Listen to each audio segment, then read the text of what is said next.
කොනිචිවා දවසේ තවත් ජපන් සංස්කෘතිය සම්බන්ධ අපි වෙනකොට ශාල වශයෙන් ජපන් සංස්කෘතියට අදාළ වැඩක් කරනවා. ඔයගලන්ගේ grade 10 සිලබස් එකේ grade 11 සිතාන unit 56 වන් ඉතිහාස අද අපි එතකොට ඕනම රටක හරි ඕන ඉතිහාසය ඉගෙන ගන්න අපිට බොහොම වැදගත්. ඒකට හේතු ගණනාවක් වෙනවා.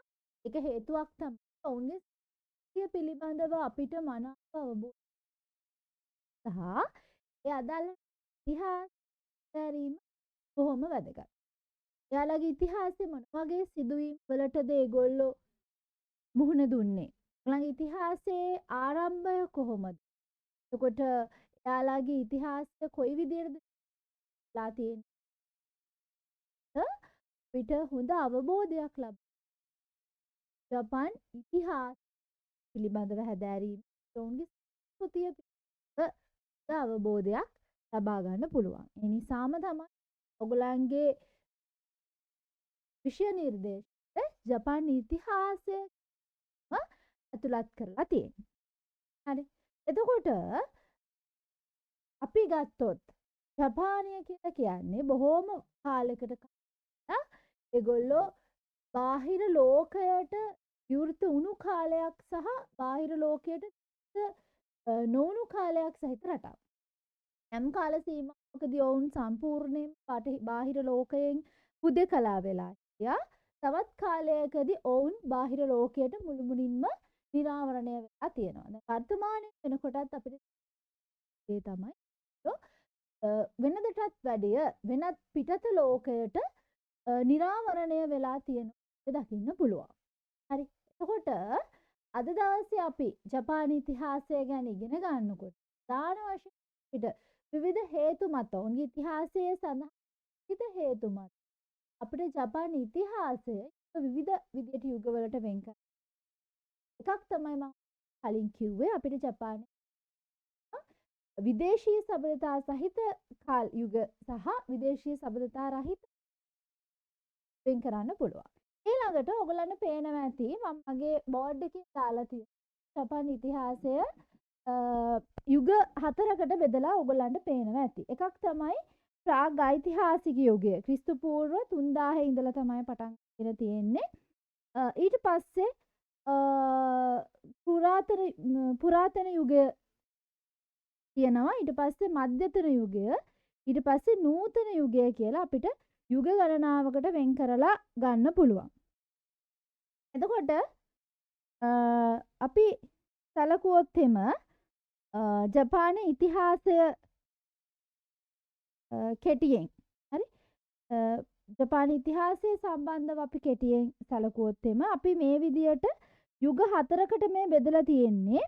මේ ප්‍රධාන යුග 4කට අපි බෙදලා තිනවා ප්‍රාග් ඓතිහාසික යුගය, පුරාතන යුගය, ඊපස්සේ යුගය සහ නූතන යුගය කියලා. ඇත්තටම අපි මේ විදිහට යුගවලට බෙදලා තියෙන්නේ මොකක් පදනම් කරගෙනද කියලා අපි දැනගන්න ඕන. ප්‍රධාන වශයෙන්ම මේ බෙදීම් වලට පාදක වෙලා තියෙන්නේ ඒගොල්ලන්ගේ රටේ තියෙන දේශපාලනික, සමාජීය සහ ආර්ථික කරුණු කාරණා සැලකිල්ලට අරගෙන. එතකොට මේ යුගයන් ගත්තොත් මේ යුගයන් ඇතුලේ අපිට මේවා තව විවිධ කාල පරිච්ඡේදයන් වලට වෙන් කරලා දක්වන්න පුළුවන්. එතකොට අපි මේ ජපානයේ ප්‍රාග් ඓතිහාසික යුගය විදියට සලකන්නේ. හරි අපි ප්‍රාග් ඓතිහාසික යුගය විදියට සලකන්නේ ඒගොල්ලන්ගේ මේ ඉතිහාස මේ ලිඛිත ඉතිහාසයට පෙර යුගය. හරි. ලිඛිත ඉතිහාසයට පෙර යුගය තමයි අපි මේ ප්‍රාග් ඓතිහාසික යුගය විදියට වෙන් කරලා තියෙන්නේ. හරිද?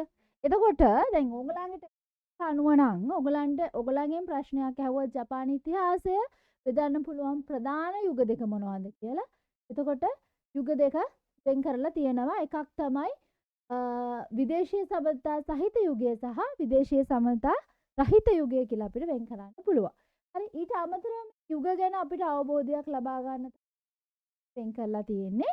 මොකද ඔයගලන්ගේ ටෙක්ස්ට් බුක් එකේ මේ යුගයන් පිළිබඳව ප්‍රශ්නයක් දාලා තියෙනවා. එතකොට අපිට මේ යුගයන් ගැන අවබෝධයක් ගන්න නම් අපි මුලින්ම දැනගන්න ඕනි මොනවද මේ කාලේ තිබිච්ච දේවල්. එතකොට අපි මුලින්ම යන්නේ මෙන්න මේකට ප්‍රාග් ඓතිහාසික යුගයට. හරි. එතකොට ප්‍රාග් ඓතිහාසික යුගය ගත්තම මේගොල්ලන්ගේ අපි මේගොල්ලන්ගේ තියෙනවා పూర్ව ශිලා යුගය කියලා අපි වෙන් කරලා ගත්තොත්. හරි ප්‍රාග් ඓතිහාසික යුගය කියලා කියන්නේ මම කලිනුත් කිව්වා ලිඛිත ඉතිහාසයට පෙර යුගය. හරි. එතකොට මේ ප්‍රාග් ඓතිහාසික යුගයේ කාල පරිච්ඡේද 4කට බෙදෙනවා. එකක් තමයි పూర్ව ශිලා යුගය කියලා අපි සලකන්නේ. හරි. එතකොට මේ పూర్ව ශිලා යුගයේදී අපිට ජපානයේ වාසස්ථාන පිළිබඳව අපිට පැරණිම සාක්ෂිය විදියට හම්බෙන්නේ මීට වසර 30000කට මම මෙතන 3000 දාලා තියෙන. මෙතන 30000 වෙන්න ඕනේ. හරි. මෙතන වසර 30000 කියලා වෙනස් නේ. මේ වසර 30000කට කලින් තමයි ජපානයේ ඉතිහාසය ආරම්භ වෙන්නේ. හරි. වසර 30000කට පෙර. පැරණිම සාක්ෂිය හම්බ වෙන්නේ ඒ කාලේදී වසර 30000කට වගේ ඈත කාලයකින් තමයි අපිට හම්බ වෙන්නේ. මේ කාලේ ජපානය තිබුණේ කොහොමද? අපි ඔයගොල්ලන්ගේ ලෙසන් එකේදී ජපානය ඉගෙන ගන්නවානේ. ප්‍රධාන දූපත් 4කින් සමන්විත වෙලා තමයි ජපානය හැදලා තියෙන්නේ නේ. මේ දූපත් 4. හැබැයි මෙන්න මේ කාලේ මම මේ කියන්නේ ප්‍රාග් ඓතිහාසික යුගයට අයත් పూర్ව ශිලා යුගයේදී ජපානය තිබුණේ අද වගේ දූපත් ගණනාවකට බෙදිලා නෙමෙයි. හරි දූපත් විශාල සංඛ්‍යාවකට බෙදිලා නෙවෙයි මේක තිබුණේ. ජපානය උතුරින් ආසියානු මහද්වීපයට සම්බන්ධ වෙලා තමයි ජපානය පිහිටලා තිබුණාය කියලා ඔවුන්ගේ ඉතිහාසයේ සඳහන් වෙන්නේ. හරි. එතකොට දූපතක් විදියට නෙවෙයි තිබුණේ. ඒක උතුරෙන් ආසියානු මහද්වීපයට සම්බන්ධ වෙලා තිබුණා කියලා සඳහන් වෙනවා. ඒ වගේම තමයි මේ දූපත් ලොකු සංඛ්‍යාවක් තියෙනවනේ. අපි ඉගෙන ගන්නවා දූපත් 60000කට වගේ ආසන්න සංඛ්‍යාවක් 6000කට වගේ ආසන්න සංඛ්‍යාවක් ජපානයේ තියෙනවා කියලා. එතන මේ දූපත් තනි දූපතක් විදියට නෙමෙයි තියෙන්නේ. දූපත් ටික ඔක්කොම එකතු වෙලා තනි ගොඩබිමක් විදියට තිබුණාය කියලා සඳහන් වෙනවා ජපානයේ ඉතිහාසයේ. හරි. මේ කාලයේදී සයිබීරියාව පැත්තේ ඉඳලා ජපානයට මිනිස්සු සංක්‍රමණය වෙලා තියෙනවා කියලත් ජපාන ඉතිහාසයේ සඳහන් වෙලා තියෙනවා. මේ සංක්‍රමණිකයන් ආයුධ වලින් දඩයම් කිරීම අමතරව ඒගොල්ලෝ ලී සහ ඉපල් වලින් හදපු පුංචි සරල නිවහන් වල ජීවත් වුණා කියලා සඳහන් වෙනවා.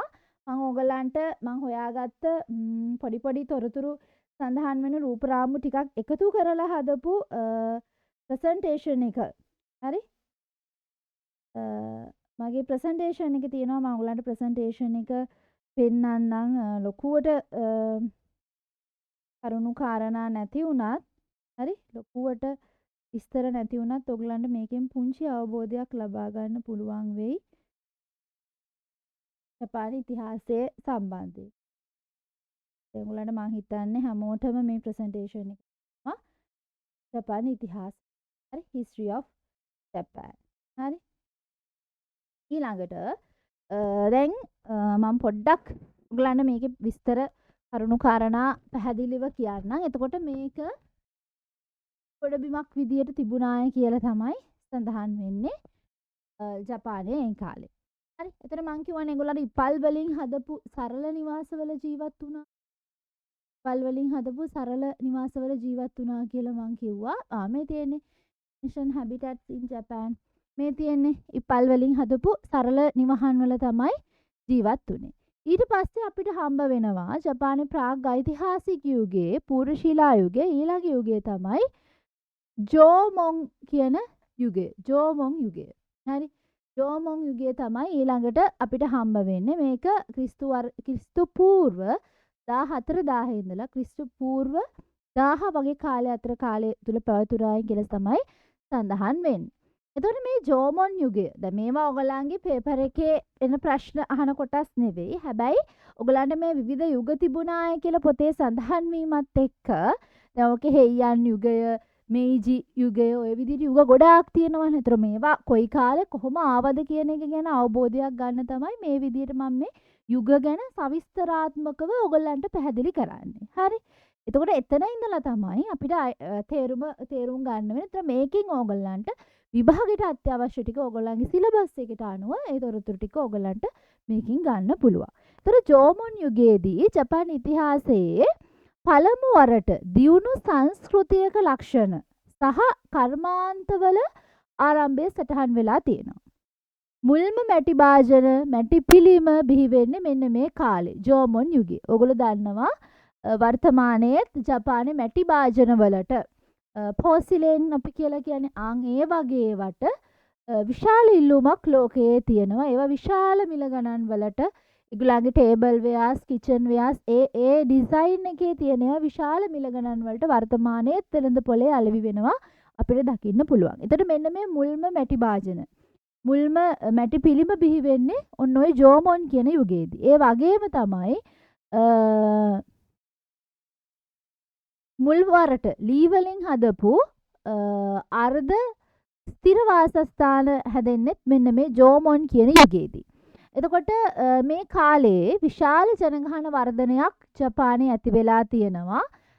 හැබැයි ක්‍රිස්තු පූර්ව 1500 දී විතර දේශගුණය ජපානයේ ටික ටික අපි දන්නවා අපි ජපානයේ ඍතු ගණනාවක් තියෙනවා කියලා ඉගෙන ගත්තට අපි මුළුමනින්ම ගත්තොත් ඒ ඍතු ඔක්කොම එකතු කරලා වැඩි හරියක් ඒගොල්ලන්ගේ සීත කාලයක් තමයි දකින්න ලැබෙන්නේ. එතකොට මේ 1500 ක්‍රිස්තු පූර්ව 1500 වගේ වෙනකොට දේශගුණයේ සීතල වීමත් එක ටික ටික ඒ ජනගහනයට ඒ දේශගුණයට අනුවර්තනය වෙන්න පුළුවන් ජනගහනය ප්‍රමාණය මිනිස්සු ඉතුරු වෙලා ඉතුරු ටික විවිධ රෝගාබාධ වලින් විවිධ දේවල් වලින් අඩු වෙලා ගිහින් තියෙනවා. ඊට පස්සේ ජනගහනය අඩුවීමකට භාජනය වුණා කියලා තමයි කොහොම හරි සඳහන් වෙන්නේ.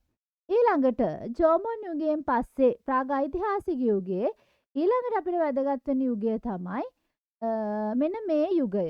අපි මේකට කියනවා යයොයි සමය කියලා. යයොයි සමය. ක්‍රිස්තු පූර්ව 1000 ඉඳලා ක්‍රිස්තු වර්ෂ 3004 කාලය ඇතුළත මේ යයොයි කියන යුගය පැවතුනාය කියලා ඒගොල්ලන්ගේ ඉතිහාසයේ සඳහන් වෙනවා. ජෝමොන් සමයේ අවසානයේදී ජනගහනය අඩුවීමත් එක්ක අපි මුලින්ම කියවනේ සයිබීරියාව ඉඳලා තමයි මිනිස්සු සංක්‍රමණය වුණේ කියලා ටික ටික අර මේ උතුරෙන් ආසියානු මහද්වීපයට සම්බන්ධ වෙලා තිබෙන කාලේ. එතකොට ජෝමොන් යුගයේදී යුගයේ අවසානයේදී ජනගහනය අඩු වෙලා ඒත් එක්කම මොකද සිද්ධ වුණේ කොරියානු අර්ධද්වීපයේ ඉඳලා දැන් ඔයගොල්ලෝ මගේ ලෙසන්ස් බලනවා නම් ජපානයේ ලොකේෂන් පිහිටීම ගැන මම ඔයගොල්ලන්ගේ කරපු පාඩමේදී ඔයගොල්ලෝ දකින්න ඇති කොරියාව ජපානයට බොහොම ආසන්නයේ තියෙන රටක්.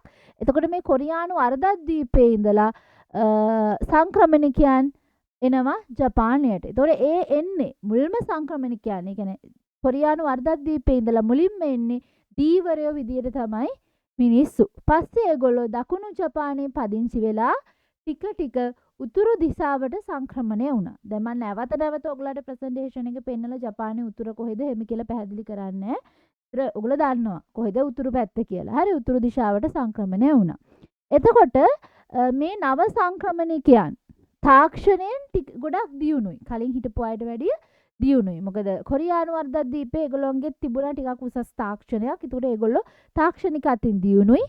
ඒ නිසා මොකද උනේ මේගොල්ලෝ කෘෂිකාර්මික ජීවන රටාවකට සහ ලෝකඩ කර්මාන්තයේ නිරත වුණා කියලා සඳහන් වෙනවා. ඒ වගේම මේගොල්ලෝ ස්ථිර වාසස්ථාන ඇති කරගත්තාය කියලා සඳහන් වෙනවා. හරි. එතකොට ඒගොල්ලෝ කෘෂිකාර්මික ජීවන රටාවකට හුරු වුණා, ලෝකඩ කර්මාන්තයේ නිරත වුණා, ස්ථිර වාසස්ථාන ඉදි කළා කියලා සඳහන් වෙනවා. එතකොට මීට වඩා දියුණු හරි නව සංක්‍රමණිකයන් ජෝමොන්වරු එක්ක මිශ්‍ර වුණා. එතකොට සමහර ජෝමොන්වරු උතුරේ ඉතුරු වුණා. ජෝමොන් කියන්නේ ජෝමොන් යුගයේ හිටපු අය. හරි. ජෝමොන්වරු උතුරේ ඉතුරු වුණා.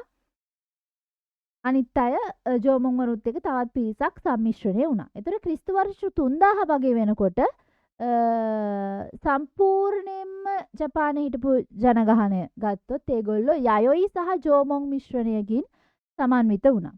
පිරිසිදු ජෝමොන් වරු විතරක් උතුරු ඉන්දියාවේ කියන්නේ ජෝමොන් කියන්නේ මුල්ම ජපන් පදිංචිකාරයෝ. නේ ඒගොල්ලෝ උතුරු ප්‍රදේශයේ ඉතුරු වුණා. වර්තමානයේ ජපන් ජාතිකයන් පැවතෙන්නේ මේ යයොයි ජෝමොන් කියන සම්මිශ්‍රණය. කියන්නේ සයිබීරියන් සහ කොරියන් කියන ජනගහනවල මික්ස් එකක් විදිහට තමයි වර්තමානයේ ඉන්න ජපන් ජාතිකයෝ පැවතගෙන ඉන්නේ. දැන් මේ යයොයි ජෝමොන් වරුන් ගත්තොත් පිරිසිදු ජෝමොන් වරුන් පැවතෙන අය අද අයිනු කියන නමින් හඳුන්වනවා. හරි ඒගොල්ලෝ ඉන්නේ උතුරු ප්‍රදේශයට ආසන්නයේ. ඒතර යයොයි වරු කුඩා ස්වාධීන රාජ්‍යයන් රැසක් ජපානය පුරා ඇති කළා ඒ කාලේ. ක්‍රිස්තු වර්ෂ 240 විතර ප්‍රබල රාජ්‍යයක් කුඩා රාජ්‍යයන් රැසක් යටතේ විශාල රාජධානියක් බිහි කරා. අපි මේකට කියනවා යමතෝ කියලා. හරි. ඊට පස්සේ ඔයගලන්ට මම තව රූපරාමු කීපයක් දාලා තිනවා මේ ඊරාසින් ජපාන් කියලා. ඊට පස්සේ බිහි වෙච්ච යුගය තමයි කෝෆුන් යුගය.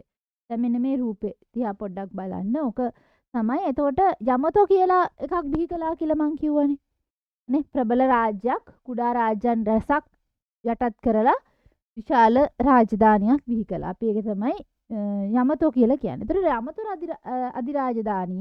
රාජධානියේ පාලන සමය තමයි අපි හඳුන්වන්නේ මේ කෝෆුන් කියන යුගය කියලා. හරි.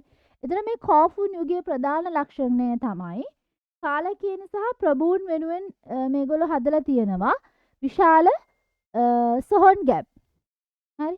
එතකොට ශින්තෝ ආගම බිහි වෙන්නෙත් මෙන්න මේ කාලේ. හරි.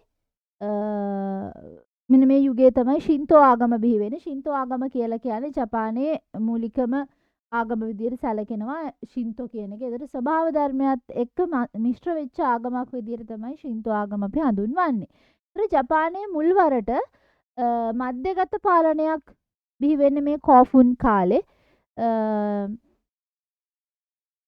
එතකොට මේ කාලේ ජපානයේ චීනයත් එක්ක විශාල වශයෙන් සම්බන්ධකම් ඇති කරගත්තා. චීන සංස්කෘතිය ආభాෂය මුල්වරට ජපානයේ තදින්ම දැනුනේ මෙන්න මේ කෝෆුන් කියන යුගයේ. මේ කෝෆුන් යුගයේ තිබිච්ච නිර්මාණ. හරි. ඊට පස්සේ අපි එනවා පුරාතන යුගයට. හරි. එතකොට පුරාතන යුගයේ විදිහට අපි සැලකෙන්නේ ජපානයේ අධිරාජ්‍යයක් යටතේ මධ්‍යගත පාලනයක් පැවතුණු කාලේ තමයි අපි පුරාතන යුගය කියලා ගන්න. ඒතර ඕකේ යුගයන් කිහිපයක් තියෙනවා. අසුකා, නාරා, හේයන් යුගය කියලා අපි යුග තුනක් ගැන ඉගෙන ගන්නවා. දැන් අසුකා කියන යුගය ගත්තොත් ඒකේ වැදගත් සිද්ධීන් තුනක් සිද්ධ වෙනවා මේ අසුකා යුගයේදී. හරි. අසුකා කියන කාලේදී වැදගත්ම සිදුවීම් කිහිපයක් සිද්ධ වෙනවා. ඒව තමයි වර්තමානයේ කියන්නේ එකක් තමයි චීනයේ ඉඳලා බුද්ධාගම ජපානයට පැමිණීම. ඊළඟ එක තමයි වර්තමානයේ ජපානයේ නම විදිහට අපි හඳුනන නිහොන්. ඒ කියන්නේ හිරු උදාවන රාජ්‍ය ජපානය වෙනුවෙන් පාවිච්චි කිරීම ආරම්භ වෙන්නෙත් ලිඛිත ඉතිහාස වාර්තා මුල්වරට බිහි වෙන්නෙත් මෙන්න මේ අසුකා කියන යුගයේ. නිහොන් කියන නම ජපානයට හම්බ වෙන්නේ ලිඛිත ඉතිහාසය ආරම්භ වීම, චීනයේ ඉඳලා බුදුදහම පැමිණීම කියන කරුණු කාරණා තුනම අසුකා යුගයේ තමයි බිහි වෙන්නේ. එතකොට අද අපි වර්තමානයේ දකින ජපානයේ සංස්කෘතිය, ජපානයේ තියෙන දේවල් බිහි වෙන්නේ මෙන්න මේ අසුකා යුගයේදී. හරි. ඒතර මේ කාලේ චීන ආభాෂය යටතේ පරිපාලන කටයුතු සිදු වුණා කියලා සඳහන් වෙනවා. ඊළඟට නාරා යුගය. නාරා කියන යුගය. හරි අසුකා ඊළඟට නාරා යුගය. ඒතර මේ නාරා කියන සමය පටන් ගන්නේ අධිරාජ්‍ය විසින් නාරාවල අලුත් අගනුවරක් ඉදිකිරීමත් එක්ක තමයි මේ නාරා යුගය පටන් ගන්න. දැන් අපේ ඉතිහාසයේ වගේම තමයි. ඒතර නාරා සමය ගත්තොත් එම ජපානයේ සංස්කෘතිය කලා ශිල්පවල විශාල දියුණුවක් ඇති වෙනවා මේ නාරා යුගයේදී. ඒ වගේම තමයි බුදුදහම ජපානයේ ප්‍රභූ පැලැන්ති ආගමක් විදියට ස්ථාපනය වීම සිද්ධ වෙන්නේත් නාරා යුගයේ. බුදුදහමත් එක්ක චීනයේ ඉඳලා විශාල සංස්කෘතික රැල්ලක් ජපානයට ගලාගෙන එනවා. ඊළඟ වැදගත් කාරණේ තමයි හැබැයි ස්වාභාවික ව්‍යසන වසූරිය වගේ වසංගත වගේ කරුණු කාරණා දෙකකින් ජපානයේ ජනගහනය අඩක් පමණ ප්‍රමාණයක් මිය යාම සිද්ධ වෙනවා. ඊළඟට හේයන් යුගය. අපිට ඔයගලන්ගේ ටෙක්ස්ට් බුක් එකේ ප්‍රශ්නයක් අහලක් තියෙනවා මෙන්න මේ යුගය සම්බන්ධයෙන්. ඒතර පුරාතන යුගයට තමයි හේයන් යුගයේ අයිති වෙන්නේ. ඒතර හේයන් යුගයේ ආරම්භෙන්නේ අගනුවර නාරාවල ඉඳලා කියෝතු නගරයට මාරු වීමත් එක්ක. ඒතර නාරා යුගයේදී අගනුවර තිබුණේ නාරාවල, හේයන් යුගයේදී මේක ජපානයේ අගනුවර තිබුණේ කියෝතෝ නගරේ. හරි. ඒතර හේයන් සමයේ ගත්තොත් එම මුළු ජපානයම අධිරාජ්‍යයේ බලයට නතු වෙන්නේ හේයන් යුගයේදී. ඒ වගේම තමයි ප්‍රාදේශීය වංශවතුන් බලවත් වීම මේ සමයේ සිද්ධ වෙච්ච වැදගත් සිදුවීමක්. ඒතර මේ ප්‍රාදේශීය බලවතුන්ට විශාල ඉඩම් හිමියන් බවට පත්වීමත් එක්ක පුද්ගලික හමුදාවක් ඇති කරගන්නත් හැකියාව ලැබෙනවා හේයන් යුගයේදී. එතන මේ තමයි සමුරායි කියන අයගේ ආරම්භය. අපි සමුරායිවරුන් ගැන ඉදිරියට කතා කරනවා. ඒතර සමුරායිවරුන් ආරම්භ වෙන්නේ හේයන් යුගයේදී. මම නැවත මතක් කරන්නම් මොකද්ද වෙන්නේ කියලා. හේයන් යුගයේ මේ සමුරායි හරි. ඒතර හේයන් සමයේදී මුළු ජපානයේම අධිරාජ්‍යයේ බලයට නතු වෙනවා. ඒ වගේම තමයි ප්‍රාදේශීය වංශවතුන් බලවත් වීමත් මේ කාලයේ සිද්ධ වෙන්නේ. ඒතර මේ ප්‍රාදේශීය බලවතුන් විශාල ඉඩම් හිමියන් බවට පත්වීමත් එක්ක ඒගොල්ලෝ පුද්ගලික හමුදාවක් ඇති කරගන්නවා. ඔන්න ඕක තමයි සමුරායිවරුන්ගේ ආරම්භය වෙන්නේ. විශේෂයෙන්ම ෆුජිවරා, තයිරා, මිනමිතෝ කියලා වංශ ගණනාවක් තිබුණා. විශේෂයෙන්ම සඳහන් වෙන වංශ තමයි ෆුජිවරා, තයිරා, මිනමිතෝ කියන වංශ තුන මේ කාලයේදී අධිරාජ්‍ය තරම්ම බලවත් වෙලා හිටියා. ඒතර හේයන් සමයේ කලා ශිල්ප අතර විශාල දියුණුවක් සිද්ධ වුණා. ජපාන් සංස්කෘතියේ ස්වර්ණමය යුගයේ විදියට සැලකෙන්නේ හේයන් යුගය. ගෝල්ඩන් ඊරා එක ජපානයේ සංස්කෘතියේ මෙන්න මේ හේයන් යුගය. ඒ වගේම තමයි ජපාන් සංස්කෘතිය චීන ආభాෂයෙන් මිදිලා ස්වාධීනව වර්ධනය වෙන්න පටන් ගැනීමක් සිද්ධ වෙලා තියෙනවා මෙන්න මේ හේයන් යුගයේ. ඒ වගේම තමයි නරා සමයේදී මං කියවනේ වසූරිය වගේ වසංගත වලින් සහ ස්වාභාවික ව්‍යසන වලින් ජපානයේ ජනගහනය නරා යුගයේදී අඩයක් වගේ ප්‍රමාණයකට අඩු වුණා. මේ අඩු වුණු ජනගහනය නැවත වර්ධනය වෙන්න පටන් ගත්ත හේයන් යුගයේදී. එතකොට ජපාන් ඉතිහාසයේ ස්වර්ණමය යුගයක් විදියට සැලකෙන්නේ හේයන් යුගය. මොකද ඒක අධිරාජ්‍යයේ බලයට තමයි ජපානය කටයුතු කළේ. ඊළඟට අපි එනවා පුරාතන යුගයේ ඉඳලා මධ්‍යතන යුගයට. මේ මධ්‍යතන යුගය ගත්තොත් දැන් මං කියවනේ ඔය කාලේ හේයන් යුගය වෙනකොට අධිරාජ්‍යයේ බලය තිබුණේ. එතකොට ඒ කාලේ මධ්‍යතන යුගය වෙනකොට අධිරාජ්‍යයේ බලය පිරිහිලා ජපානයේ බලවත් සමුරායිවරුන් පාලනය කරන යුගය තමයි මධ්‍යතන යුගය කියලා අපි සලකන්නේ. ඒතර මේ මධ්‍යතන යුගය කාල 4කට බෙදලා තියෙනවා. එකක් තමයි කමකුරා යුගය. හරි. එතකොට හේයන් යුගයේ අවසානයේදී මේ මම අර කලින් සඳහන් කරානේ වංශ තුනක් ප්‍රධාන වංශ තුනක් ඒගොල්ලන්ට තිබුණා කියලා මං කිව්වනේ. අධිරාජ්‍යයේ බලය තරම බලයක් ඒ වංශ තුනට තිබුණා කිව්වනේ මිනමිතෝ, තයිරා සහ ෆුජිවරා කියන අය. ඒතර මේගොල්ලෝ අතර විශාල යුද්ධයක් ඇති වුණා. මේ යුද්ධය අපි හඳුන්වනවා ගෙන්පෙයි යුද්ධය කියලා. ගෙන්පෙයි යුද්ධය. මේ යුද්ධයේදී ජය ලබන්නේ මිනමිතෝ කියන වංශික සමුරායිවරු තමයි ජපානයේ බලය අත්කර ගන්නේ. ඒතර අධිරාජ්‍ය ඔවුන්ගේ රූකඩයක් බවට පත් වෙනවා. යාගේ බලය ගිලිහිලා යනවා ඒ කාලේ. මිනමිතෝ වංශික සමුරායිවරු ගත්තොත් ෂෝගුන් යන තනතුරට පත් වෙලා මිනමිතෝ වංශික සමුරායිවරු ෂෝගුන් කියන තනතුරට පත් වෙලා අධිරාජ්‍ය වෙනුවට ජපානය පාලනය කිරීම සිද්ධ කරනවා. එතකොට අර අපි හිතනවා වගේ විදායක බලය ගිලිහිලා ගිහිල්ලා අධිරාජ්‍යගේ ෂෝගුන් කියන තනතුරේ ඉන්න සමුරායිවරු තමයි ජපාන පාලනය කරන්නේ. ඒතර අධිරාජ්‍යයට කියන්නේ නාම මාත්‍රික බලයක් විතරයි. එහෙම නැත්තම්. ඊළඟට මිනමිතෝ වංශයේ අගනුවර තියෙන කමකුරාවල ඒ නිසා තමයි මේ සමය කමකුරා යුගය කියලා හඳුන්වන්නේ. හැබැයි මේ කමකුරා යුගයේදී ජපානයේ විශාල තාක්ෂණික දියුණුවක් ඇති වෙනවා. කෘෂිකාර්මාන්තයට මේ දියුණුව තදින්ම බලපානවා. යකඩ ආයුධ, පොහොර භාවිතය, මිශ්‍ර භෝග වගාව වගේ කෘෂිකර්මාන්තයේ විශාල වශයෙන් දියුණු වෙන්නේ කමකුරා යුගයේදී. අපි මේ කතා කරන්නේ මධ්‍යතන යුගය. හරි. ජපානයේ ආර්ථික වශයෙන් සමෘද්ධිමත් වෙනවා මේ කාලේ. ඒකම ප්‍රභූන්ගේ ආගමක් විදියට පැවතුණු බුදුදහම අපි කලින් කතා කරන්නේ බුදුදහම වංශවතුන්ගේ ආගමක් විදියට ඒගොල්ලෝ වැළඳගත්තා කියලා. ඒතර මේ කමකුරා යුගයේදී බුදුදහම සාමාන්‍ය ජනතාව අතර පැතිරෙනවා. ජපානයේ ප්‍රධාන ආගම විදියට බුදුදහම ස්ථාපිත වෙනවා කමකුරා යුගයේදී. ඊට පස්සේ මුරොමචි යුගය. මුරොමචි යුගය කියලා කියන්නේ මේ මිනමිතෝ වංශික සමුරායිවරු බලයෙන් පහ කරලා අශිකගා කියලා සමුරායිවරු ෂෝගුන් තනතුරට පත් වෙනවා. ඒ කියන්නේ අධිරාජ්‍යයාගේ බලයට සමානව බලයක් තියෙන තනතුරකට පත් වෙනවා. ඒතර ඒගොල්ලන්ගේ අගනුවර පිහිටව ගන්න මේ කියෝතෝ නගරයේ මුරොමචි කියන ප්‍රදේශයේ. මුරොමචි සමයේදී ප්‍රාදේශීය සමුරායිවරු වංශවතුන් අතිශයින් බලවත් වෙනවා.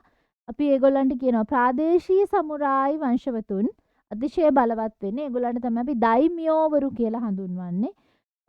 මේ ප්‍රාදේශීය පාලකයන් අපි අර කතා කරන්නේ ෂෝගුන් කියලා තනතුරක්. ඒ කියන්නේ අධිරාජ්‍යගේ තනතුරට සමාන බලතල තියෙන විධායක බලයක් සහිත කෙනෙක් තමයි ෂෝගුන් කියන්නේ. එතන මේ දයිමියෝවරුන්ගේ බලය ෂෝගුන් වරුන්ගේ බලය අභිබවා යන කාලයක් තමයි මේ මුරොමුචි කියන කාලේ. ඒතර මුරොමුචි කාලයේදී ජපානයේ ආර්ථික සමෘද්ධිමත්භාවය ඇති වෙනවා. චීනය සහ කොරියාව එක්ක වෙළඳ කටයුතු වර්ධනය වෙනවා මේ කාලයේදී.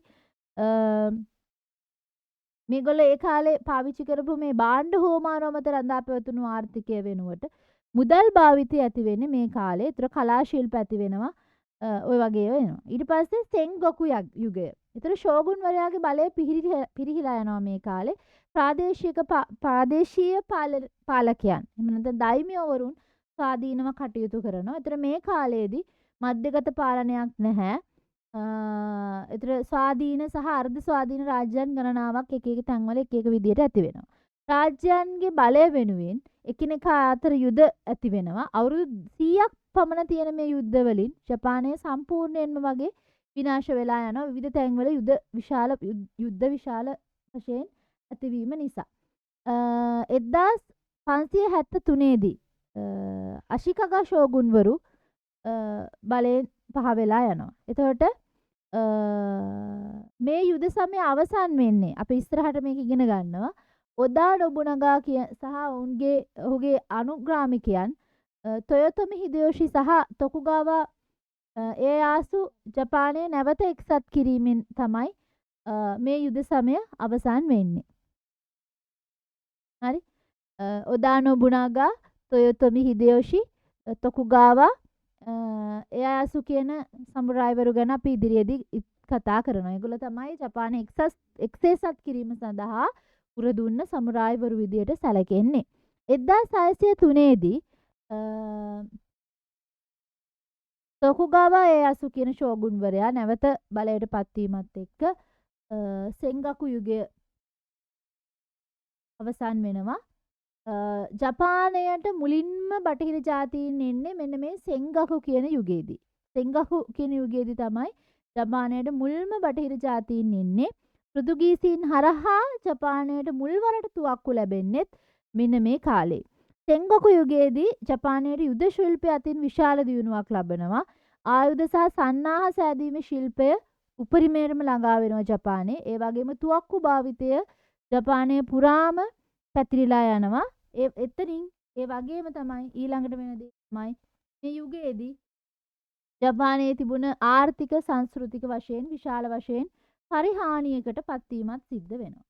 ඊළඟට අපි කතා කරන්නේ මධ්‍යතුනගේ අවසාන යුගය එදෝ කියන යුගය. මේ යුගය ගැනත් අවස්ථා කීපයකදී අපි මේ සංස්කෘතිය ගැන කතා කරද්දී ඉගෙන ගන්නවා. අපි කියවනේ මේ වෙලාවේ අර ෂෝගුන්වරු තමන්ගේ අගනුවර විදියට තෝරගන්නේ එදෝ. අපි වර්තමාන ටෝකියෝ නගරය තමයි තෝරගන්නේ එයාගේ අගනුවර විදියට. මේ සමයේදී ෂෝගුන්වරයා දයිමියෝවරුන්ගේ බලය යටපත් කිරීමට විශාල උත්සාහයක් ගන්නවා. නැවත ඒ නිසා මධ්‍යගත පාලනය ශක්තිමත් වෙනවා. සාමකාමී කාලයක් තමයි උදා වෙන්නේ. සංස්කෘතික පිබිදීමක් ඇති වෙනවා. නාට්‍ය කලාව, සාහිත්‍ය, චිත්‍ර ශිල්පය වගේ දියුණු වෙනවා. මාර්ග පද්ධතිය දියුණුවත් එක්ක ජපානයේ වෙළඳාම විශාල වශයෙන් වර්ධනය වෙනවා මේ එදෝ කියන කාලයේදී.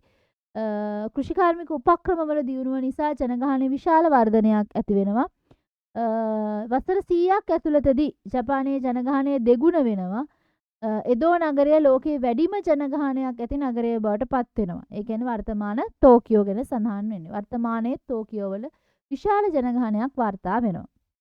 එතකොට පෘතුගීසි, ඕලන්ද, ප්‍රංශ සහ බ්‍රිතාන්‍ය නැව් ජපානයට එනවා. ඒ එක්කම ක්‍රිස්තියානි ආගම දකුණු ජපානයේ ව්‍යාප්ත වෙනවා.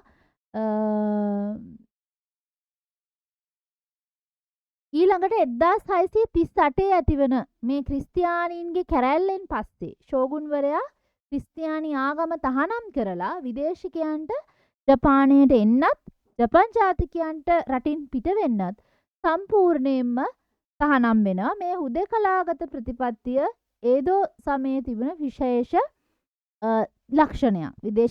විශේෂ සලකුණක්. ප්‍රධානම හේතුව තමයි පෘතුගීසි, ඕලන්ද, ප්‍රංශ සහ බ්‍රිතාන්‍ය නැව් ජපානයට පැමිණීමත් එක්ක ක්‍රිස්තියානි ආගම දකුණු ජපානයේ ව්‍යාප්ත වෙනවා. ඒතර 1638 දී ක්‍රිස්තියානින්ගේ කැරැල්ලක් ඇති වෙනවා. ඒ නිසා ෂෝගුන්වරයා තීරණය කරනවා ක්‍රිස්තියානි ආගම තහනම් කරලා ක්‍රිස්තියානි ආගම අරගෙන ඉන්නේ විදේශිකයන් ජපානයට. ඒතර විදේශිකයන් ජපානයට ඇතුල් වෙන්නත් ජපානයෙන් ජපන් ජාතිකයන් රටින් පිට වෙන්නත් සම්පූර්ණයෙන්ම තහනම් කරලා ජපානය හුදෙකලා වීමේ ප්‍රතිපත්තියක් ආරම්භ කරන්නේ ඒදෝ සමයේදී. එතකොට නූතන යුගයට අපි යනවා එතනින් එහාට. නූතන යුගය ආරම්භ වෙන්නේ ජපානයේ මධ්‍යගත පාලනයේ ශක්තිමත් වීම, ජපානයේ ලෝකයට විවෘත වීම, ලෝක බලවතෙක් ලෙස නැගී සිටීම කාලය තමයි නූතන යුගය ආරම්භ වෙන්නේ. ඒතර 1868 කාලේ ඉඳලා වර්තමානයේ දක්වාම තියෙන නූතන යුගය. ඒතර මේක ප්‍රධාන පළවෙනි යුගය තමයි මේජි යුගය. අපි අහලා තිනවා මේජි ප්‍රතිසංස්කරණය ගැන අපේ ලෙසන් වලදී. එතකොට අපි මෙන්න මේ මේජි ප්‍රතිසංස්කරණය කියන එක කතා කළොත් මේජි ප්‍රතිසංස්කරණය ගැන කතා කරන අවස්ථා කීපයකදී ඔයගලන්ගේ ලෙසන්ස් වල එතකොට මම පොඩ්ඩකට ප්‍රසන්ටේෂන් එක කරනවා. එතකොට 1853 දී ඇමරිකානු යුද නැව් ජපන් වරායන්ට කාලතුවක්කු ප්‍රහාර එල්ල කරලා බලහත්කාරයෙන් වෙළඳ ගිවිසුම් අත්සන් කරනවා. මම මේ කියන්නේ මේජි යුගයේ. මේ සිද්ධියෙන් ජපානය වටහා ගන්නවා තවදුරටත් ජපානයේ කලාගතව ජීවත් වීමේ ප්‍රතිපත්තිය සාර්ථක නැහැ කියලා. ඒ නිසා ජපානයේ ස්වාධීනත්වය ආරක්ෂා කරගන්න නම් ජපානයේ තාක්ෂණික වශයෙන් බටහිර ජාතීන් එක්ක කරට කර ඉන්න ඕනේ කියන එක ඒගොල්ලෝ තේරුම් ගත්තා. 1868 දී සමුරායි වංශ කීපයක් එකතු වෙලා ෂෝගුන්වරයා බලයෙන් පහ කරලා නැවතත් අධිරාජ්‍ය බලයට පත් කරනවා. ඒතර ජපාන් ජාතික රාජ්‍යයක් බවට පත් වෙනවා. ජපානයේ ජාතික රාජ්‍යයක් බවට ඒ වෙලාවේදී පත් වෙනවා මේ මේජි යුගයේදී. අධිරාජ්‍ය සහ ඔහුගේ හිතවත් ප්‍රභූන් ජපානයේ නවීකරණය කරනවා. සීමිත ඡන්ද බලයෙන් පත්වෙන පාර්ලිමේන්තුවක් ව්‍යවස්ථාවක් පිහිටව ගන්නවා. සමුරායිවරු පන්තියක් විදියට ඒ වෙලාවේ අහෝසි වෙලා යනවා. මොකද ඒගොල්ලෝ ඡන්ද ක්‍රමයක් පටන් ගන්නවා. ඒතර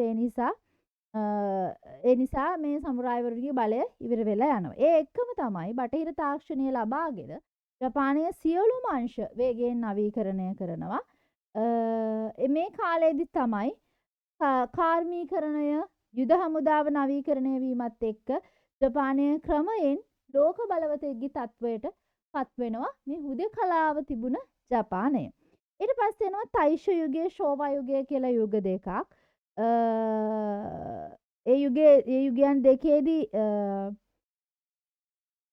ගත්තොත් එම ෂෝවා යුගයේදී තමයි ආයේ ඒගොල්ලන්ගේ ප්‍රජාතන්ත්‍රවාදී බලය නැති වෙලා ගිහිල්ලා අධිරාජ්‍ය නැවත බලයට පත් වෙන්නේ.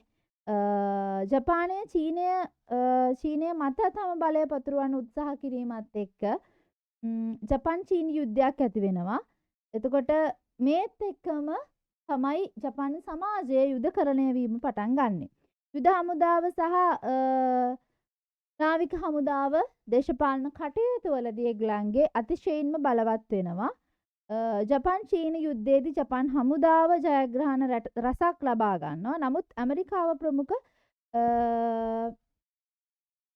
බටහිර රටවල් ජපානයට ආර්ථික සම්බාධක පැනවන මේ වෙලාවේ ඒකත් එක්ක ජපානයේ කර්මාන්තවලට අවශ්‍ය අමුද්‍රව්‍ය ලබා ගැනීම ගැටලුවක් ඇති වෙනවා. ඒ නිසා ජපානයේ ආසියාවේ අධිරාජ්‍යයක් ගොඩනැගීමට තීරණය කරනවා. මේ සිද්ධි මාලාව අවසන් වන්නේ ජපානය දෙවනි ලෝක යුද්ධයට අවතීර්ණ වීමත් එක්ක.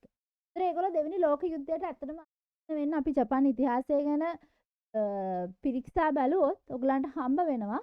ඇත්තටම ඒගොල්ලන්ගේ මූලික අරමුණ තමයි ඒගොල්ලන්ගේ කර්මාන්ත සඳහා අවශ්‍ය අමුද්‍රව්‍ය ලබා ගැනීම. ජපානය කියලා කියන්නේ ස්වාභාවිකව අමුද්‍රව්‍ය පිහිටලා තියෙන රටක් නෙවෙයි. ඒගොල්ලෝ වෙනත් රටවල් වලින් අමුද්‍රව්‍ය ගෙනල්ලා තමයි නිෂ්පාදන කටයුතු සිද්ධ කරන්නේ. ඉතින් ඒගොල්ලෝ දෙවෙනි ලෝක යුද්ධයට සම්බන්ධ වෙන්නේ ඒ අරමුණ සාක්ෂාත් කර ගැනීම සඳහාම තමයි. දෙවෙනි ලෝක යුද්ධයෙන් පස්සේ ජපානය අපි හැමෝම දන්න විදියට දරුණු පරාජයක් ලබා ගන්නවා. ජපානයේ ආර්ථිකය මුළුමනින්ම විනාශ වෙලා යනවා. ඇමරිකන් හමුදා ජපානය ආක්‍රමණය කරලා ජපානයේ නතර වෙනවා. ඇමරිකාව ජපානයට අලුත් ව්‍යවස්ථාවක් ලබා දෙනවා. අධිරාජ්‍ය නාමමාත්‍රික බලයකට සීමා කරලා ජපානයේ ජපානයට සර්වජන ඡන්ද බලයෙන් පත්වෙන පාර්ලිමේන්තු පාලන ක්‍රමයක් හඳුන්වලා දෙනවා. ඔක තමයි මෙයිජි ප්‍රතිසංස්කරණයේදී ශෝවා යුගයේදී සිද්ධ වෙන වැදගත් දේ. ඊළඟට නවීන සමය ආරම්භ වෙන්නේ 1952 ඉඳලා වර්තමාන කාලය දක්වා. දැන් ඔය දෙවෙනි ලෝක යුද්ධයෙන් පරාජයට පත් වෙන ජපානය මම ඔය කතාව එතන ඉස්සරහට කන්ටිනියු කරලා කොහොමද වර්තමානයේ තියෙන ශාස්ත්‍රීයත්වයේ දියුණුව ජපානය ලබා ගත්තේ කියලා මම උගලන්ට පැහැදිලි කරලා තියෙනවා. ජපානය ක්‍රමයෙන් ආර්ථිකය ගොඩනගා ගන්න ඒගොල්ලෝ උත්සාහ කරනවා. එතකොට ලෝක ඉතිහාසයේ වැඩිම ආර්ථික වර්ධන වේගයක් තියෙන රටක් බවට පත් වෙන්න ඒගොල්ලෝ සමත් වෙනවා. මේගොල්ලෝ දැවැන්ත දියුණුවක් ආර්ථික වශයෙන් මේගොල්ලෝ ලබා ගන්නවා. ඔක තමයි ජපාන ඉතිහාසය ගැන ඔයගලන්ට කෙටියෙන් පැහැදිලි කරන්න තියෙන දේවල් ටික. සමතරව මම ඔයගලන්ට පැහැදිලි කරනවා ජපානයේ ඉන්න මෙන්න මේ සමුරායිවරු ගැන. සමුරායිවරු සම්බන්ධයෙන්. එතකොට මම ඊට කලිනුත් කිව්වා දැන් මේ ඉතිහාසය ගැන කතා කරනකොට මේ යුගයන් ගැන කතා කරනකොට සමුරායිවරු කියලා පත් උනේ ප්‍රාදේශීය පාලකයන්ගේ ආරක්ෂාව සඳහා හිටපු පුද්ගලයන් තමයි ක්‍රමක්‍රමයෙන් සමුරායි කියලා ආරම්භ වෙන්නේ. එතකොට බලවත් යුදමය කටයුතු සඳහා හිටපු කුලයක් තමයි මේගොල්ලෝ. මුල් කාලේ මේගොල්ලෝ ප්‍රාදේශීය ආරක්ෂකයන් විදියට හිටියා. ඊට පස්සේ ජපානය සතු බලය ලබා ගන්න මේගොල්ලෝ සටන් ආරම්භ කරා. වර්තමානයේ බොහෝ සමුරායිවරුන් දේශපාලනය තුල සහ කර්මාන්තවල විශාල තනතුරු දරනවා. හරි. අපි මේ සමුරායි කියන වචන තේරුම ගත්තොත් හරි. සමුරායි කියන වචනේ තේරුම ගත්තොත් මම සමුරායි කියන වචනේ තේරුම තමයි සේවය කරන්නන් කියන එක. සේවය කරන්නන් කියන අදහස තමයි අපි මේ සමුරායි කියන වචනේ තේරුම විදියට අපි සලකන්නේ. හරි. එතකොට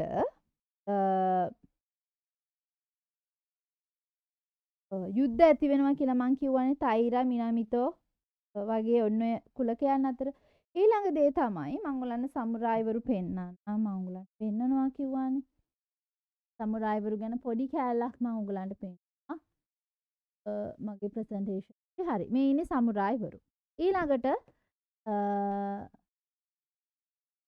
මේ සමුරායිවරු ගත්තොත් මේ සමුරායි කියන සමාජ පන්තිය තුල කාන්තාවන්ටත් කාන්තාවනුත් හිටිය මේ සමුරායිවරු විදියට.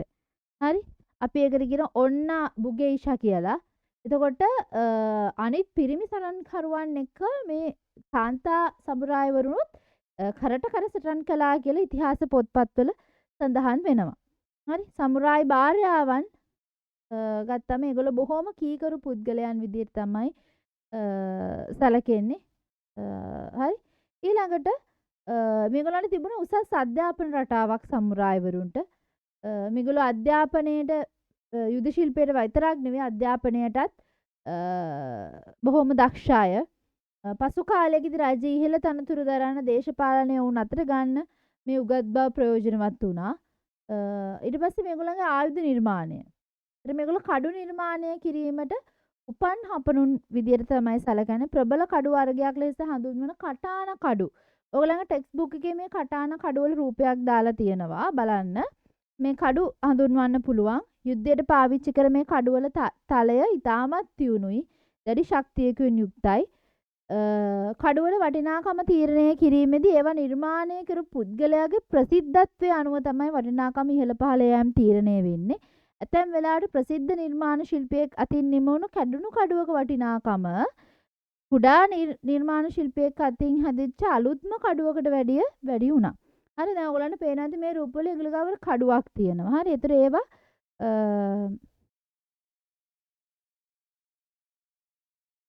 කඩු නිර්මාණය කරාට පස්සේ ඒවා පරීක්ෂා කරන්න මලකඳන් සහ සිරකරුවන් පාවිච්චි කළා කියලා සඳහන් වෙනවා. ඒකෙන් අර කඩුව කැපෙන ප්‍රමාණය අනුව තලයේ තත්ත්වය තීරණය කරනවා.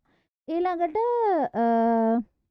සමුරායි ඇඳුම් ගැන සැලකුවම ඒගොල්ලන්ට ඇඳුම් සෙබළුගේ අවශ්‍යතා පදනම් කරගෙන තමයි මේ පාවිච්චි කරන්නේ. ඊට පස්සේ මේ සමුරායිවරුන්ගේ සංස්කෘතිය ගත්තම ඒගොල්ලන්ට තියුණා සියදිවි නසා ගැනීමේ චාරිත්‍රයක්. සමුරායිවරුන් සතු භයානකම චාරිත්‍රයක් තමයි මේ සියදිවි නසා ගැනීම. ඒක අපි සෙප්පුකු හරාකීරි කියලා නම් වලින් අපි හඳුන්වනවා. සමුරායිවරයෙක් යම්කිසි වෙලාවක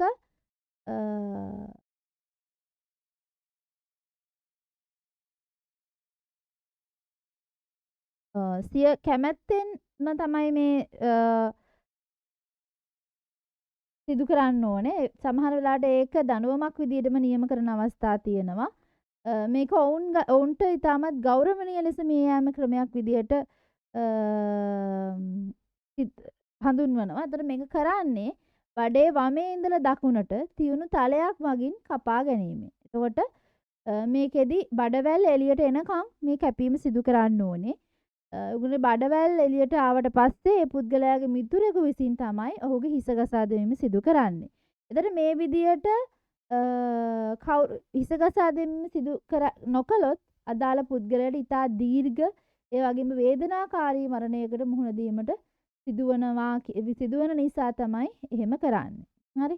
එතකොට සමුරායිවරයෙක් බුෂිදෝ කියන ආගම ඒගොල්ලෝ බුෂිදෝ කියන ආගම තමයි ඒගොල්ලෝ මේ බුෂිදෝ කියන මේ නීති රීති.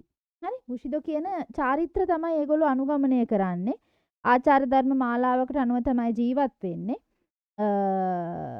එතකොට මේක ඒගොල්ලන්ගේ හොඳ යහපත් ගතිගුණ තියෙන මහත්මා ගතිගුණයකින් යුක්ත පුද්ගලයෙක් බිහි කරන්න තමයි මේ බුෂිදෝ කියන ආචාර ධර්ම පද්ධතිය හඳුන්වලා දීලා තියෙන්නේ. හැබැයි සමුරායිවරයෙකුට මේ නීතිය අතට ගන්න අවස්ථාව ලැබිලා තියෙනවා ජපන් ඉතිහාසය ගැන සැලකුවම. හැබැයි යම්කිසි සමුරායිවරයෙකුට මේ බුෂිදෝ අනුගමනය කරන්න අසමත් වීම හරි එහෙම නැත්නම් යම්කිසි සමුරායිවරයෙක් සතුරෙක් විසින් අල්ලා ගන්න ආසන්නව ඉන්නවා නම් හරි ඒ පුද්ගලයාට පුළුවන් මේ සියදිවි නසා ගැනීම සිද්ධ කරන්න.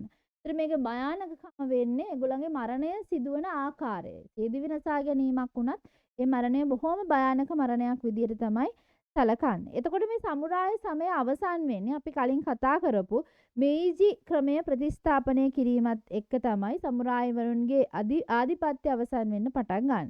එතකොට මේගොල්ලන්ගේ රජයේ නිලයන් දැරීමට හැකි කාල සීමාව සහ ජනතා ඡන්දයන් හඳුන්වා දීම නිසා මේගොල්ලන්ගේ සමුරායිවරුන්ගේ බලය සීමා වෙනවා. යම්කිසි පුද්ගලයෙකුට සමුරායිවරයෙක් බවට පත් වෙන්න අවශ්‍ය නම් සමහර වෙලාවට අවුරුදු 3 විතර ඉඳලා මේගොල්ලන්ව පුහුණු කරනවා කියලා සඳහන් වෙනවා ලී කඩු වලින් සටන් කරන්න. හරි. එතකොට ඒ දේවල් ටික තමයි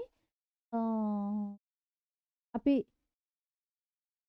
දල වශයෙන් මේ සමුරායිවරුන් ගැන ඉගෙන ගන්නේ. එතකොට ඊළඟ තව පොඩි කාරණයක් කියන්නම්. ජපානයට එල්ලවෙච්ච විදේශීය ආක්‍රමණ වලින් බේරෙන්න මේ සමුරායිවරු සටන් කරලා තියෙනවා. හැබැයි වර්තමානයේ වෙනකොට මේ සමුරායිවරුන් දකින්න ලැබෙන්නේ නැහැ අපිට ජපානයේ. හැබැයි ජපාන් සංස්කෘතියේ සමුරායිවරුන්ට විශේෂ තැනක් හිමි වෙලා තියෙනවා. සමුරායි වරු ගැන අපිට ඉගෙන ගන්න. හරි. ඊළඟට අපි තව දැනගන්න ඕනේ ජපානයේ එක්සේසත් කරපු සමුරායිවරු 3 දෙනෙක් ගැන සඳහන් වෙනවානේ ඔයගලන්ගේ පොතේ නේද? තියෙන්නේ සමුරායි ජපානයේ එක්සේසත් කරපු සමුරායිවරු. හරි. එතකොට මේ ආශ්‍රිත විවිධ නිර්මාණ කලා නිර්මාණ බිහි වෙලා තියෙනවා. එතකොට ඔඩා නොබුනගා කියන එක්කෙනා ක්‍රිස්තු වර්ෂ 1534 වගේ කාලෙත් තමයි මෙයා ඉඳලා තියෙන්නේ. ඒතර මධ්‍යම ජපානයේ වෙරළබඩ ප්‍රාන්තයක් වුණු ඔවාරි කියන ප්‍රදේශයේ පාලකයා විදියට තමයි මේ ඔඩා නොබුනගා කියන එක්කෙනා ඉඳලා තියෙන්නේ. එයාගේ යුද උපක්‍රමයන් වල අති දක්ෂ පුද්ගලයෙක් තමයි අති දක්ෂ විදියට කටයුතු කරපු කෙනෙක්. අලුත් උපක්‍රමයන් අත්හදා බලන්න සහ අනුකම්පා විරහිතව රණශූරයෙක් බවට පත් වුණ කෙනෙක් තමයි මේ ඔඩා නොබුනගා කියලා කියන්නේ. එයා ජපානයට පා තැබපු පෘතුගීසි ජාතිකයන්ගේ යුද තාක්ෂණය කෙරෙහි විශාල උනන්දුවක් දක්වපු පුද්ගලයෙක් මේ ඔඩා නොබුනගා කියන්නේ. එතකොට ජපානයේ එක්සේසත් කිරීමේ අරමුණේ ඔහු විශාල දේශපාලන බලයක් හිමිව පැවති බෞද්ධ ආශ්‍රමයන් සහ රණශූර භික්ෂූන් සමග මෙන්ම යුදමය වශයෙන් බලවත් දායිමියවරුන් එක්ක පවා සටන් කරලා තියෙනවා කියලා තමයි සඳහන් වෙන්නේ මේ ඔඩා නොබුනගා කියන කෙනා. ඒතර ඔඩා නොබුනගා මුහුණ දුන්න වඩාත් තීරණාත්මකම සරණ විදියට සැලකෙන්නේ 1575 තුවක්කු පාවිච්චි කරලා සිදු කරපු සටන. ඒකෙදි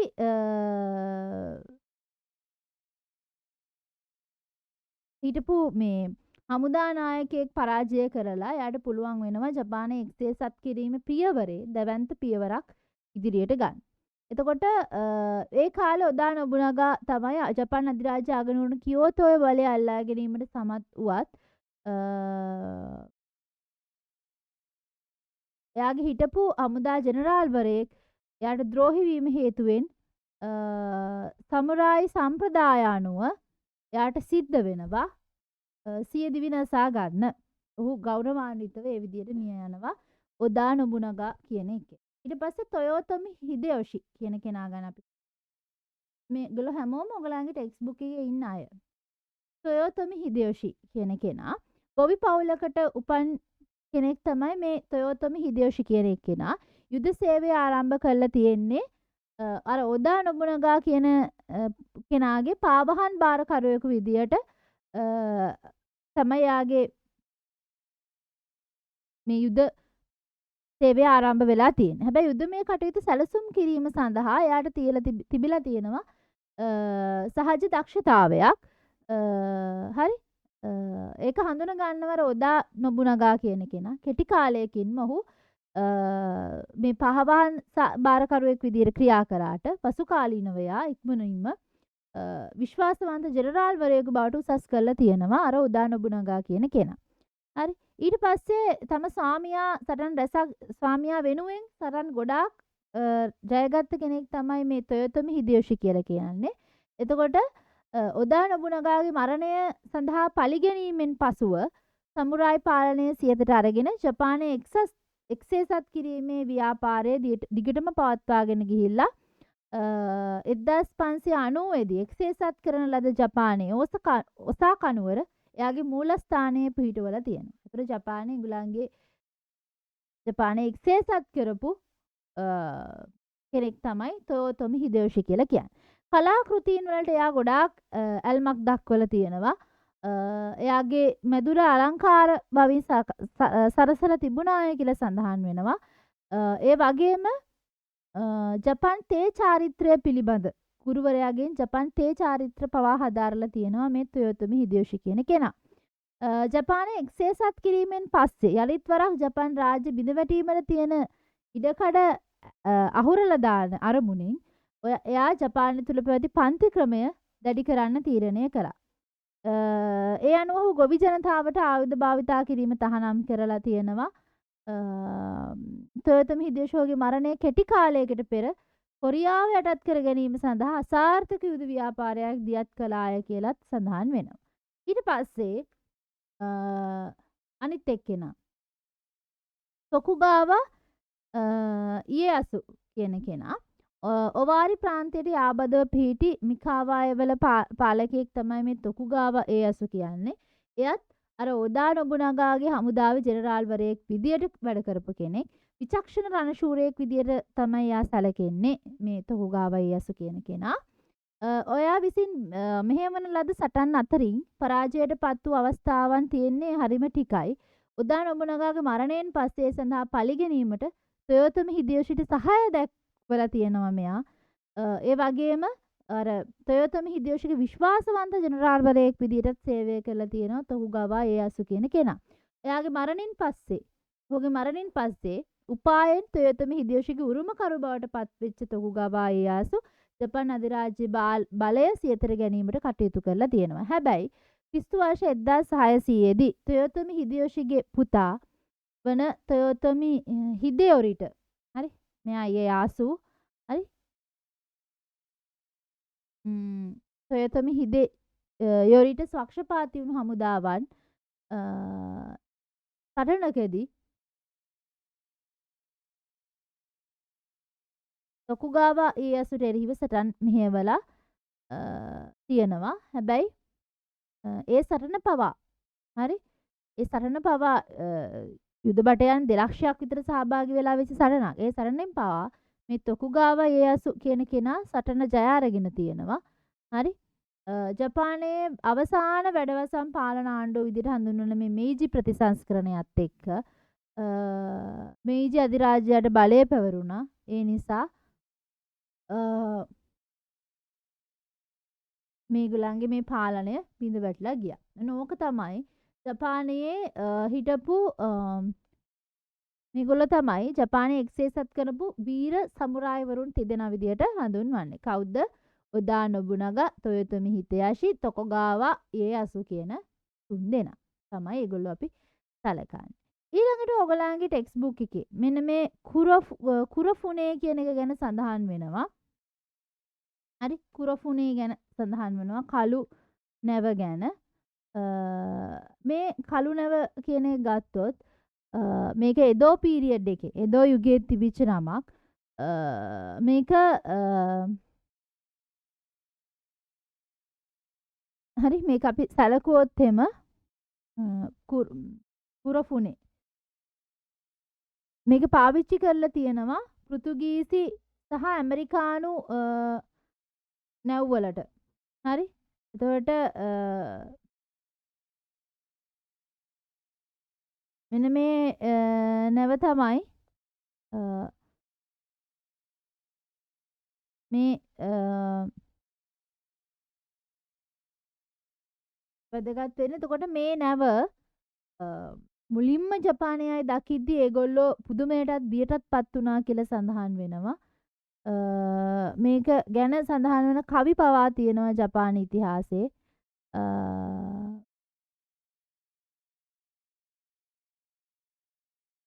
බලන්න එක එක කවියක් තියෙනවා.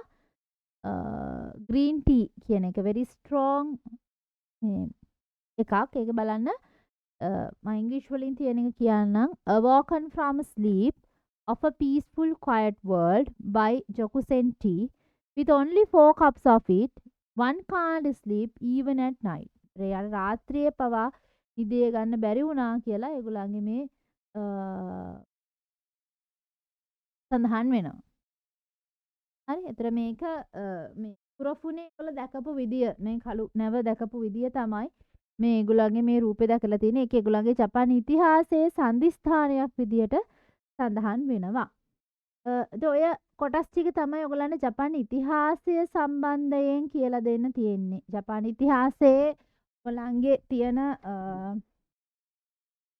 විෂය නිර්දේශයට අනුව ඔයගොල්ලන්ට කියලා දෙන්න තියෙන්නේ ඔන්න ඔය කොටස් කීපය. හරි. ඒතර මීට අමතරව ජපාන ඉතිහාසයේ අපි කතා කළා අපිට දකින්න ලැබෙන යුගයන් මොනවද කියලා කතා. ඒවා කියවද්දි ඒවා ගැන අහද්දි ඔයගොල්ලන්ට මේ ජපාන ඉතිහාසය ගැන මොනවා හරි ගැටලු තිබුණා නම් තාක් ගැටලු වලට මේකේ උත්තරයක් ලැබෙන්න ඇති කියලා මං හිතනවා. හරි එතකොට බලන්න ඔයගොල්ලන්ගේ ටෙක්ස්ට් බුක් එකේ ජපාන ඉතිහාසය ගැන කතා කරනකොට ඔයගොල්ලෝ ජපාන ඉතිහාසය ප්‍රධාන වශයෙන් යුග දෙකකට බෙදලා තියෙනවා. එකක් තමයි විදේශ සබඳතා පැවැත්වූ සහ නොපැවැත්වූ යුගය කියලා. හරි. ඒතර ඒගොල්ලෝ ඔයගලගේ ටෙක්ස්ට් බුක් එකේ දාලා තියෙනවා ලෝකයට විවෘත වීම නිසා ඔවුන් විවිධ සංස්කෘතීන් හා තාක්ෂණය සහ අනිකුත් රටවලින් ලබාගත් අතර ආවෘත වීමෙන් ඔවුන්ටම ආවේනික වූ සංස්කෘතියක් ඒගොල්ලෝ ගොඩනගා ගත්තා. නේද? ඒතර ඒක තමයි සඳහන් වෙන්නේ. අපි මං ඉතිහාසයේ කියවද්දිත් ඕගොල්ලන්ට මේක පැහැදිලි කරා. ඊළඟට ඕගොල්ලන්ගේ තව ප්‍රශ්නයක් දීලා තියෙනවා. විදේශීය සබඳතා බහුල වූ යුගයන්වලදී විදේශ රටවල් වලින් ජපානයට හඳුන්වා දුන් දේ ඉදිරියෙන් හරි ලකුණද වැරදි මේ මරු ලකුණ සහ මේ ක්‍රොස් එක දාන්න කියලා දාලා තිනවා. එකක් තමයි කන්ජි. කන්ජි ජපානයට එන්නේ විදේශීය සබඳතා බහුල කාලයේදී වෙළඳ කටයුතු වලදී නිර්මාණය වෙච්ච හෝඩියක් විදියට අපි සලකනවා. ඊළඟට බුදුදහම. බුදුදහමත් ජපානයට එන්නේ විදේශීය සම්මානතා බහුල යුගයකදී. ඊට පස්සේ ওই ටික තමයි අපිට ඒගොල්ලන්ගේ ඉතිහාසය අනුව ගත්තොත් සලකන්න වෙන්නේ. ඊළඟට විදේශීය සම්බන්ධතා අඩු යුගයක් තමයි හෙයියන් යුගය. හෙයියන් යුගයේ තියෙන පුරාතන යුගය. පැහැදිලි කරද්දී ඔයගොල්ලන්ට මතක ඇති හෙයියන් යුගය ආйти වෙන්නේ. ඒතර හෙයියන් යුගයේදී අගනගරය බවට පත් උනේ කියෝතෝ කියලා කිව්වනේ. ඒතර කියෝතෝ නගරය කොපමණ කාලයක් අගනගරයේ විදියට පවතුනාද කියලා ඕගොල්ලන්ගෙන් ප්‍රශ්න. අපි දැන් ඉතිහාසය ගැන කතා කරන අවස්ථාවවලදී කියෝතෝ වල ඒගොල්ලන්ගේ තිබුණා කියලා සැලකෙනවානේ අගනුවර විදියට. ඒතර වසර 1000ක කාලයක් කියෝතෝ අගනුවර විදියට ජපානයේ තිබිලා තියෙනවා. හරි. ඊළඟට විදේශීය සම්බන්ධතා බහුල වූ යුගයේ අවසන් භාගයේදී ක්‍රියාකාරීව සිටි සමුරායවරුන් අතරින් මුළු රටම එක්සේසත් කරලීමට හැකි වූයේ කවුද? ඔදා නොබුනගා, තොයෝතොමි හිදේෂි, යමදා නගාමසා, තොකුගාවා ඊයසු. අපි දැන් යාලා ගැන කතා කළා. 3 දෙනෙක් ගැන ජපානයේ එක්සේසත් කරපු වීර සමුරායවරුන් 3 දෙනෙක් ගැන කතා කළා. ඒ 3 දෙනා අතරිනුත් ජපානයේ මුළුමනින්ම එක්සේසත් කරන්න පුළුවන් උනේ. මුළු රටම එක්සේසත් කරන්න පුළුවන් උනේ තොයෝතොමි හිදේෂි කියන කෙනාට. ඊළඟට විදේශ සබඳතා නොමැති යුගයේ අවසන් භාගයේදී ජපානයට ඇමරිකානු නෞකාවක් පැමිණියා. ඒ නෞකාව හඳුන්වන්නේ මොන නමකින්ද කියලා හඳුන්වනවා. අපි ඒක අර කළු පැහැයෙන් දිස්සුනානේ මම ඔයගලන්ට ඒ රූපේ පෙන්නුවා. ඒ නිසා ඒකට ඒගොල්ලෝ කුරොෆුනේ කියන නම. ෆුනේ කියන්නේ නැව, කුරො කියන්නේ කළු කියන අදහස. කුරොෆුනේ කියන වචනය පාවිච්චි කරලා තියෙනවා. ඒතර ඔන්න ඔය දේවල් ටික තමයි අපිට ජපාන ඉතිහාසය ගැන ඉගෙන ගන්න තියෙන. මං හිතන්නේ ඒ ටික ඊට පස්සේ තව ප්‍රශ්නයක් ඉතුරු වෙලා තියෙනවා. විදේශීය සබඳතා බහුල වුණු යුගයන්හිදී අලුතින් හඳුන්වා දුන් දේ ඉදිරියේ මොනවද අලුතින් හඳුන්වා දුන්නේ? මේ කතානා කඩුව ගැන මං කියලා දුන්නා. ඒක සමුරායවරුන්ට තිබුණ කඩුවක් කියලා. මම ඒක මතක් කළාට මතක ඇති. ඒකේ තියුණුභාවය පරීක්ෂා කරන්න මලකඳන් සහ සිරකලුවන් ඒගොල්ලෝ භාවිතයට ගත්තා කියලා මං කිව්වා. ඊට පස්සේ ඒකේ කඩුවේ තියෙන වටිනාකම තීරණය වෙන්නේ ඒක නිර්මාණය කරපු සමුරායවරයාගේ ප්‍රසිද්ධිය මතයි කියලාත් මම ඔයගලන්ට පැහැදිලි කළා. ඒක විදේශී රටවල් වලින් ආපු එකක් නෙවෙයි. කගෝ කූඩ ඒව නෙවෙයි. ඊළඟට චොන් මගේ කියලා මේක ඒකත් එහෙම එකක් නෙවෙයි. එතකොට විදේශ සබඳතා බහුල යුගයන් වලදී තමයි ජපානයේ දුම්රිය පද්ධති අපි කියවනේ මේ ජපානයේ සංස්කෘතිය ගත්තම ඒගොල්ලන් තාක්ෂණය එකතු කරගෙන ගොඩාක් දේවල් කළා කියලා. ඒතකොට විදේශීය සම්බන්ධතා බහුල යුගයන් වල ඒක නූතන යුගයේදී තමයි ඒගොල්ලන්ගේ දුම්රිය පද්ධති ආරම්භ වෙන්නේ. ඒ වගේම බටහිර ඇඳුම් ජපානයට එන්නේ විදේශීය සම්බන්ධතා බහුල යුගයේදී. ඊට අමතරව ගව මස් ඒ කියන ඒවත් භාවිතයට ගැනෙන්නේ ඔන්න ඔය විදේශීය සම්බන්ධතා බහුල කාලයේදී. ඉතින් ඔන්න ඔය කරුණු ටික තමයි ජපාන් ඉතිහාසය පිළිබඳව ඕගොල්ලන්ට පැහැදිලිව කියලා දෙන්න මට අවශ්‍ය වුණේ. ඉතින් මෙච්චර කාලයක් මම විවිධ අවස්ථාවලදී ඕගොල්ලන්ගේ ජපාන් කරලා තියෙනවා. grade 10, grade 11. ඉතින් මේ ක්ලාස් එක අද කරන්නේ ඕගොල්ලන්ගේ 2000 මේ අවුරුද්දේ අපොස සාමාන්‍ය පෙළ විභාගයට තව සක් වගේ කාලයක් ඉතුරු වෙලා තියෙන මේ වෙලාවේ. ඉතින් මේ අවුරුද්ද පුරාවටම මම හිතන්නේ මගේ වීඩියෝස් බලපු දරුවෝ හැමෝම ක්ලාස් එකේ ඉන්න දරුවෝ හැමෝමත් බොහොම ආසාවෙන් මං හිතන්නේ දෙකට සම්බන්ධ වෙලා පාඩම් ටික කරගෙන ගියා. ඉතින් මං ඕගලන්ට මේ ලැබෙන මේ කාලය විභාග සමයේදී ඒ සියලුම දේවල් වලට ඔයගොල්ලෝ ඉගෙන ගත්ත මට්ටමින් කොහොම සාර්ථකව පිළිතුරු ලබා දීලා ඔයගලන්ට ළඟා වෙන්න පුළුවන්. ඉහළම සාමාර්ථයකට යන්න ඔයගොල්ලෝ සියලු දෙනාගේ ධෛර්ය ලැබේවා කියලා මං මේ මුළු හදවතින්ම ප්‍රාර්ථනා. හැබැයි ඔයගොල්ලෝ මතක තියාගන්න ඔක ජීවිතේ එක කඩයිමක් විතරයි. කඩයිම් හිතුවට අපිට හම් වෙන කඩයිම් O-level A-level සහ ශිෂ්‍යත්වය කියලා නැහැ. ඊට වැඩි අපිට කඩයිම් විශාල ප්‍රමාණයක් හම්. ඒක අපි මුහුණ දෙන එක අභියෝගයක්. නැස තියෙන සියලු දෙනාම මුහුණ දීම. හරි. ඒකට බය වෙන්න එපා. හොඳින් ඔයගලන්ට විභාගයට මුහුණ දෙන්න පුළුවන් වෙයි. ඉතින් මේ ලෙසන් එකත් හොඳට බලාගෙන යන්න මේකිනුත් ඔයගලන්ට ඒ ප්‍රශ්න කීපයක් දෙක තුනක් හෝ ලැබෙයි කියලා මං ඉතින් මං එහෙනම් එතනින් ලෙසන් එක නතර කරනවා. හැමෝටම සුබ දවසක්. සයෝනරා.